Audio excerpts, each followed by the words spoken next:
Let's move to the diamond, and the Indians treated us to a walk-off winner against the Red Sox for their 69th victory of the season. The Tribe has been pretty dominant over their last 10 games, winning 8, more than doubling up their opponents on the scoreboard. We know the Astros and the Red Sox, they have been the cream of the crop of their divisions for quite some time. But right now, at this point, is the Tribe the best team in the AL? You know, I could have confidently answered this yes about 8 hours ago. Okay. Before this game tonight, where they won the game. They did.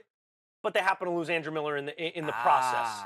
You know, that landing knee, that right knee that's already given him some problem with the tendonitis, re-aggravates it. I think he's such an important cog in the wheel of the Indians' success that I have a hard time saying they are the best team without him. If we can assume that he's healthy and that he will be healthy for the playoffs, they're my pick to win the pennant yet again.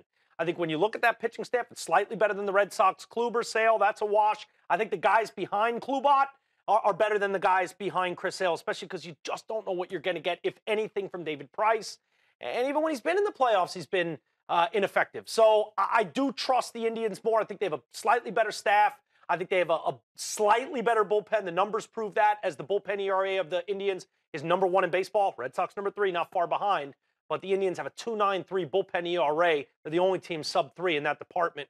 And, you know, I think the offenses are a wash, even though the Tribe have been a little underwhelming offensively with Lindor and Santana and so many of these guys, kind of meh seasons. You know, other than Edwin Encarnacion and Jose Ramirez, the team has kind of left something to be desired. But I think they're capable of turning it up, and I trust Tito Francona more than anyone in baseball. I thought he outmanaged Joe Madden in the World Series last year, and I think he's the best manager in the league.